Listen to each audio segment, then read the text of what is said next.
Fala jovem! Thiago Matos aqui com esse canal trazendo as melhores dicas e tutoriais sobre programação web. Nesse vídeo eu inicio mais uma série criando componentes em Vue.js. E nessa série a gente vai construir um componente autocomplete espetacular e do zero. Se isso te interessou, já deixa o seu like, se inscreve no canal clicando aqui embaixo e vem comigo! Então, jovem, este aqui é o componente que a gente vai desenvolver nessa minissérie para seguir a ideia aí de criando componentes em Vue.js. E nesse caso a gente vai colocar, o autocomplete nesse campo aqui, para puxar cidades brasileiras. Então, nesse caso aqui eu tenho, por exemplo, um campo, para digitar. Eu vou colocar aqui SAL de Salvador e eu já tenho aí a lista completa das minhas cidades brasileiras vindo direto do banco de dados. E algumas coisas interessantes aqui nesse componente é que eu posso continuar digitando e o meu componente já vai fazer o filtro automaticamente aí no meu resultado, certo? Se, por exemplo, eu digitar aqui RO, então eu já tenho, o resultado já sendo filtrado aí automaticamente. Eu tenho também aqui um botão, um X para poder limpar o meu campo normal, certo? Um íconezinho aqui para ficar bonitinho. E uma coisa bem interessante aqui é que eu falo que esse é um componente inteligente. É que se eu abrir aqui para você o network, vocês vão ver que quando eu digitar a primeira letra, nada acontece. A segunda, nada acontece. E na terceira letra, aí eu faço uma conexão Ajax lá no meu endpoint, lá no meu back-end, para trazer os resultados. E a partir desse momento, se eu continuar digitando, eu não estou mais utilizando o meu endpoint, eu não estou mais fazendo nenhuma conexão Ajax. Isso é uma forma interessante porque eu estou fazendo a pesquisa interna baseado no meu resultado original. Ora, se eu estou trazendo todos os resultados que iniciam com SAL, tudo que eu digitar depois disso daqui, obviamente já está no meu resultado original, o resultado que eu peguei lá no meu back-end. E por isso eu posso fazer uma pesquisa interna sem precisar de novo fazer uma conexão Ajax, como, por exemplo, muitos autocomplete por aí.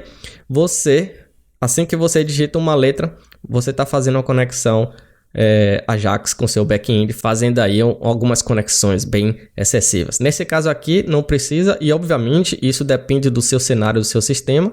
No meu caso, 90% das vezes, 95% das vezes, eu consigo resolver só mesmo com essa técnica aqui, colocando as 3 primeiras letras, beleza? Então é isso que a gente vai construir nessa série, E aqui eu tenho o meu back-end feito em Laravel, coisa bem simples. Eu não vou entrar no mérito do código do Laravel, mas eu resolvi fazer em Laravel com o MySQL, colocando tudo direto do banco de dados, justamente para mostrar realmente a realidade. Então eu tenho um endpoint aqui, local, statesite.test/api/v1, e aí eu tenho uma query string chamada query, e aqui o valor da minha query string, que aí vai trazer todos os meus resultados iniciando com essas 3 primeiras letras. Se eu, por exemplo, colocar São, então ele vai trazer aí São Miguel, São Felipe e etc. O que é bastante interessante. Então, a partir desse momento, como eu falei anteriormente, o componente vai pegar esse resultado e fazer um filtro internamente dele, baseado nessas 3 primeiras letras. E só para explicar o que é que está acontecendo aqui, o meu autocomplete ele possui algumas opções, algumas configurações, como por exemplo uma prop options, que vai passar as opções lá para dentro do componente. A gente tem um evento aqui, should search, que é quando a gente precisa fazer a pesquisa, e o select, que é quando a gente clica lá para selecionar. E quando esse cara aqui é disparado, eu ativo aqui esse método search cities, e se você vier aqui é justamente o Ajax, passando aqui a query e essa query passando aqui para o meu endpoint, certo? E aí o resultado eu salvo aqui dentro dessa variável cities, e essa variável cities obviamente vai passar para dentro aqui de opções. Então a gente vai fazer todo esse esquema aqui, certo? E obviamente aqui, quando eu selecionar um item, eu vou pegar o item selecionado aqui para fazer o que eu desejar, o que o meu sistema precisar, certo? E se eu entrar aqui dentro de autocomplete, como eu já falei aí nos outros vídeos também, eu já tenho aqui a estrutura do HTML pronta, utilizando aqui o Tailwind, né, CSS, que é o framework meu preferido, certo? E aqui eu tenho um container da div, né, o container principal. Aqui eu tenho um outro container que vai fazer esse visual aqui do input, certo? E aqui dentro desse container eu tenho esse cara aqui que é o ícone, e o interessante é que dentro desse ícone eu já coloquei um slot, porque se você quiser alterar o ícone, colocar uma outra coisa aqui, um outro ícone, então você pode já utilizar esse slot aqui, certo? Eu tenho o meu campo input, certo? Como de costume, normal, e nesse campo input eu tenho essa computer property input class list, que eu gosto de definir dessa forma, eu vou explicar já já o porquê. E eu tenho também esse botão aqui, que é o xizinho aqui do lado, para que a gente possa limpar o nosso campo, certo? E aí, descendo mais um pouco aqui, eu tenho um bloco de itens, né? Na verdade, o bloco que a gente vai exibir esse cara aqui, e ele é um bloco flutuante, e por isso que minha div principal, ela é relative. E descendo mais aqui, eu tenho minha computer property, como eu acabei de falar, definindo as minhas classes, né, para o meu input. E eu gosto de definir dessa forma, separando em atributos, como por exemplo text size, text color, em border, etc.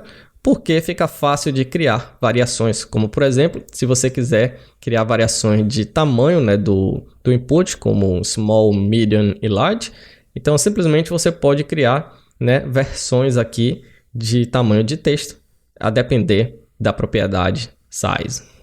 Então, obviamente, o nosso componente aqui está bem estático, nada funciona, mas é o que a gente já vai começar a construir. Então, para a gente colocar a mão na massa já na primeira aula, né, já no primeiro vídeo, a gente vai criar o esquema do vbind, mas meio que manualmente, certo? Esse para utilizar aqui esse vmod, que é o two-way bind.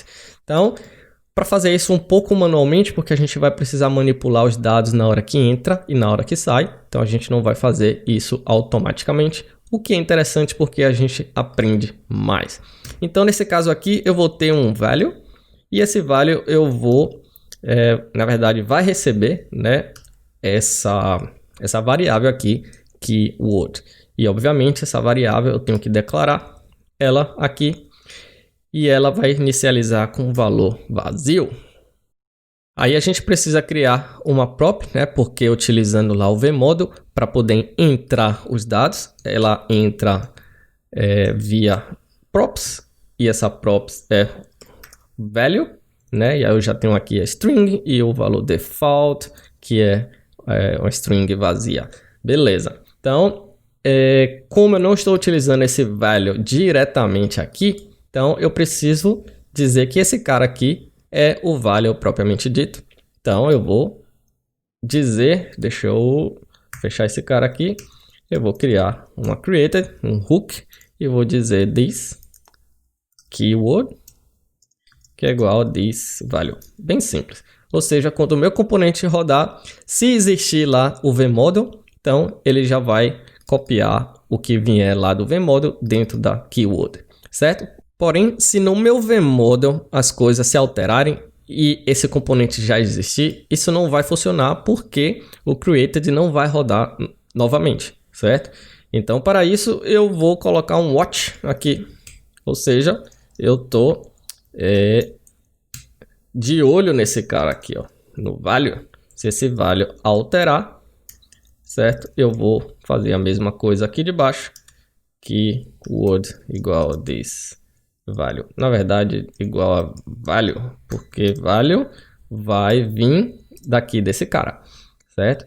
Então agora eu posso criar lá, né, no meu app, que já está aqui vmodel city, eu vou só imprimir, né, colocar aqui na interpolação, só para ver se realmente está funcionando ou se eu esqueci de alguma coisa.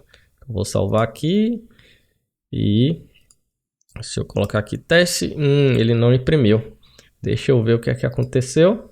Obviamente porque eu não tenho ainda nenhum evento aqui para emitir. Então eu vou colocar aqui o input, ou seja, quando eu digitar qualquer coisa, eu vou disparar aqui um método chamado onInput. E aí eu vou pegar direto o valor desse cara, que é event target value, ou seja, o valor direto, né, do input. E nesse caso aqui eu vou declarar dentro de methods onInput.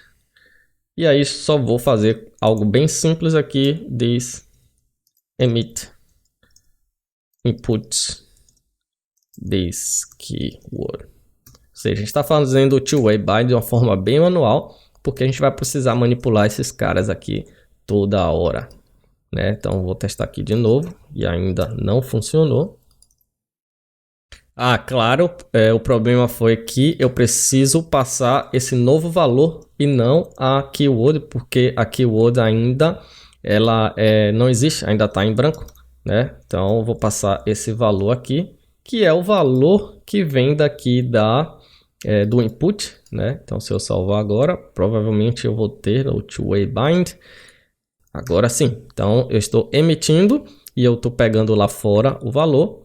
E se eu for lá fora do componente e se eu declarar Salvador, aí eu tenho o Salvador vindo de fora para dentro e eu tenho também de dentro para fora fazendo o emit, como está nesse caso aqui. Então isso vai fazer sentido nas próximas aulas, nos próximos vídeos. Então fica comigo até o final dessa série e vamos mergulhar aí numa série de código, numa maratona, meu jovem.